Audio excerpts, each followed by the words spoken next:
Good morning. Today is Wednesday, March 24th, 2021. I'm Morgan Philbin. Here are your daily announcements. Final call. All dodgeball packets and money are due today by 3 o'clock. Any senior that is planning a career in the visual arts, including but not limited to art education, photography, architecture, graphic design, is encouraged to apply for scholarships offered through the Cambria County Community Arts Center. Please see Ms. Ringler for an application and additional information. The deadline is Friday, April 23rd, 2021. A portfolio is required. What was that? SAD is looking for t-shirt designs for this year's after prom. This year's after prom is at 814 Lanes and Games, and we are looking for designs that go with 814. It can include bowling, games, and all other activities at 814 Lanes and Games. Please submit your designs to the guidance office by March 31st. Letter jackets for those athletes offered letter jackets. Checks are due by April 1st, 2021. Jackets are scheduled to ship on April 2nd. Any student who missed the 9th grade tour of GJCTC/VOTech or any 10th or 11th grade student who would like a tour of the program for next year, please stop by the guidance office or email Mrs. Crowell to sign up for a tour time. For lunch today, we will have hot turkey sandwich with mashed potatoes, stuffing, and gravy.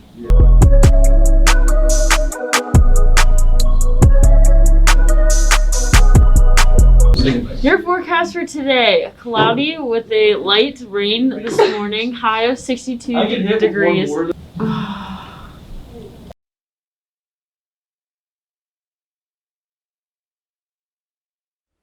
Hi, I'm Alex, and I'm from Cincinnati, Ohio. Welcome. I'm Brandon from Los Angeles, California. Hey everyone, my name is Braylon, and I'm a senior at Steel Canyon High School in San Diego, California. What's up? My name is Gus. I'm a junior at Chase Collegiate School in Waterbury, Connecticut. We're from Sandy Hook Promise, and we're here to talk with you about the Safe to Say Something anonymous reporting system. And it's 3 easy steps that help prevent shootings, violence, suicide, and other harmful acts in your school and community.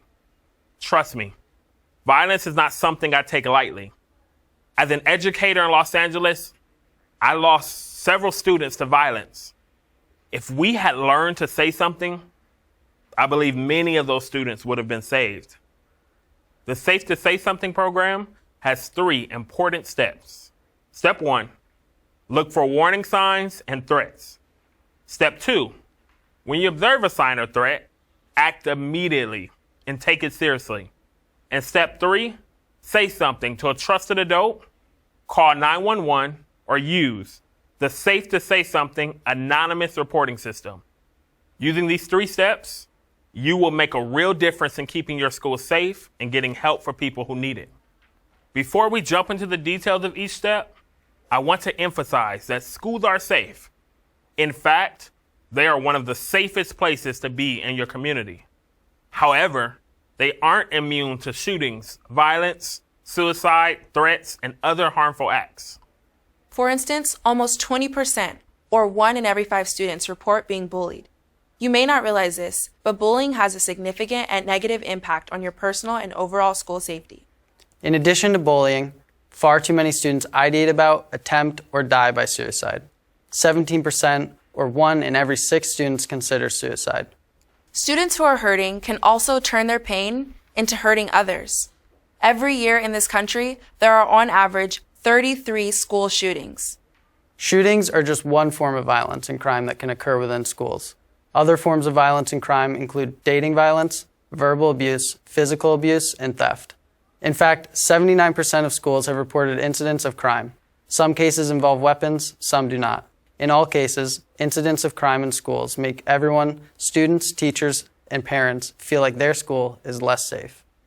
So as you've heard and read, while schools are safe, they're not immune to violence. The good news that these shootings, violence, suicides, and other harmful acts are preventable. That's because there are often warning signs and threats shown by individuals in need of help before a tragedy takes place. In fact, research shows that 87% of active school shooters plan their attacks in advance and often gave verbal, physical, and virtual signs that they were planning and plotting to harm others. Also, 70% of people who die by suicide tell someone of their plans or give some other warning sign. 37% of threats of violence were sent electronically before a violent act occurred. So, if we teach you how to look for these warning signs and threats, empower you to act immediately and take it seriously, and then say something, you will help reduce violence and create safer and healthier schools. Let's start with step 1. Look for warning signs and threats. What is a warning sign? Warning signs are thoughts, feelings, actions, and behaviors that show you that a friend or classmate may intend to hurt themselves or others. It is important that you don't dismiss warning signs as someone just joking around, being dramatic, or seeking attention. Some warning signs might be more subtle or harder to observe. Here are some examples of warning signs. Withdrawal from others, bullying or hitting, having negative role models like school shooters, excessive anger, extreme mood changes, feelings of rejection, thoughts or plans of harming themselves or others, blames others for own failures, fear of riding the bus or going to school, will not forgive or forget the wrongs of other people, a big personality change, feelings of isolation, and dramatic changes in physical appearances. Other warning signs include actions that are more obvious to observe, such as giving away possessions, fascinations with suicide, rigid beliefs or ideologies, bragging about access to guns, fascination with weapons or school shootings, fascinations with or writing and drawing about death, recruiting a friend to join an attack, warning a friend to stay away from school or an event, or bragging about an upcoming attack. You also need to look out for threats. So, what is a threat? A threat is when a person communicates that they intend to harm themselves or someone else. They might say it, write it, or post it. Here are some examples of threats. After an act of violence in a different school, if a person says, someone should do that here, or someone should blow this place up, that is a threat. Threats could also be someone posting or saying, life isn't worth living. I'm going to take her and her friends out. You'd be better off without me. Or they will regret they ever met me. These types of statements clearly indicate that someone may be considering hurting themselves or someone else. So where can we find warning signs and threats? Anywhere and everywhere. You could find them on the bus, in the cafeteria, in hallways, in the classroom, at parties, and sporting events. While you are going to find warning signs and threats everywhere, you are most likely to find them on social media. Like me, I'm sure many of you have seen warning signs on Insta, Snap, and other social media platforms. It's where many students go to make a threat or express their feelings, including anger, anxiety, or depression. And trust me, the adults aren't on the same platforms we are, so they aren't seeing everything we see. We are the eyes and ears of our school. That's why we need to learn how to recognize when someone needs help. Here are examples from students threatening to harm others. Rebecca is so fake. Can't wait to wipe that smile off her stupid face. I'm going to use this today. Here are examples showing students threatening to harm themselves. None of this is worth it. I'm doing it tonight. The loneliness and pressure are building, finding a release any way I can. Here are some examples with warning signs about potential school shootings. All you losers better get ready to run tomorrow. I'm coming to blow you all away. #bullseye. Y'all thought I was playing. I wouldn't come to school tomorrow if I were you. I want to emphasize that the Safe to Say Something anonymous reporting system isn't just about preventing violence and suicide. It can also be used to help someone that is being physically or verbally abused, someone that has a substance abuse or addiction problem, someone who has an eating disorder, or other serious issues they may be dealing with. Now that you know step 1, how to recognize warning signs and threats, let's learn about step 2, act immediately and take it seriously. It's important to act immediately and take it seriously when you see a warning sign or threat, because all too often, no one acts at all. There are many reasons why we don't act immediately. For instance, we think a student is joking, not serious with their threat, or that someone else will do or say something about it to an adult. Listen to these common statements and thoughts. We all spoke to him, and he said he would never do that. I thought someone else would tell someone. I thought they would feel better tomorrow. They're too young to hurt themselves or others. He just wants attention. It's not real. I would say something if it was a big enough deal. I'm waiting for the right moment to say something. If he was going to do something, why would he announce it publicly? You know, just because it may be difficult doesn't mean it's an excuse for doing nothing. Not taking warning signs seriously and failing to act immediately could result in tragic consequences for you, your friends, and your classmates. I can appreciate that what we're asking you to do may seem hard, but it doesn't have to be. It's helpful to know that there's no specific age when people start to show warning signs, and it's okay if you don't understand why a person is doing or saying something that concerns you. You can leave this to experts to understand and determine what help that person may need. Remember, individuals often announce their planned actions or show other warning signs. The most important thing is that if you see warning signs and threats, you act immediately and take it seriously. It's up to you to be an upstander, not a bystander, for your friends and classmates. Another reason that prevents students from acting immediately is that they fear they may be labeled a traitor or a snitch. They also may be afraid of being alienated, getting physically hurt, or getting into trouble. There's a huge difference between saying something and telling on someone, or snitching. When you snitch, you're looking for a reason to get someone in trouble, either to create problems for them or to get something for yourself. When you say something, you're trying to get someone help for their own safety. Saying something is about helping someone else. After we see warning signs or threats, act immediately and take it seriously. The final step is to say something to a trusted adult, call 911, or use the Safe to Say Something anonymous reporting system. One of the ways that you can say something is to tell a trusted adult. They have the experience and knowledge to get help. A trusted adult is someone who will listen to you and someone you can always rely on. My trusted adult is my teacher, Miss Walker. I can go to her if I ever have a problem or see any of my classmates displaying warning signs. Your trusted adults can be a lot of different people.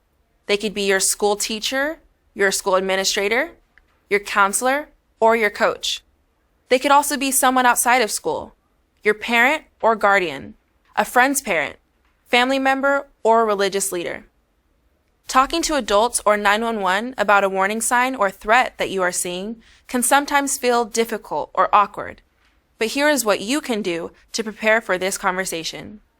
Gather any text, photos, videos, or other communications that you have available to show your trusted adult or share with 911.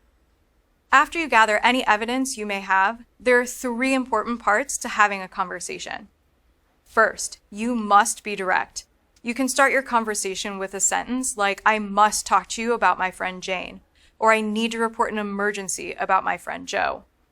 Second, you want to explain the warning signs you're seeing with a sentence like, I noticed threats made to hurt other students.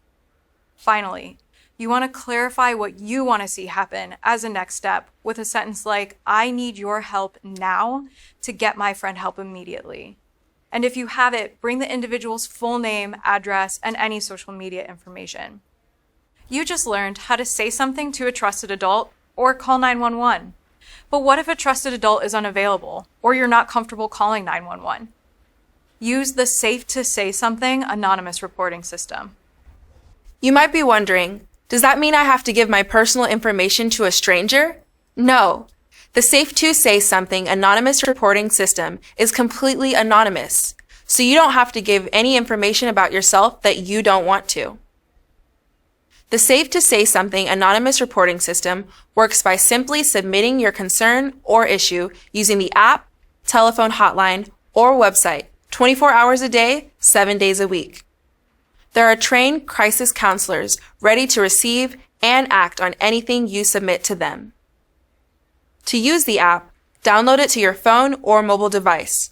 Search for Safe to Say Something anonymous reporting system in either Google Play or the App Store. Next time you have your phone, remember to download the app. Once you've downloaded the app, open it on your mobile device. The first time you launch the app, you will need to create your own numeric passcode. Then you can sign in. Next is to locate your school within the app.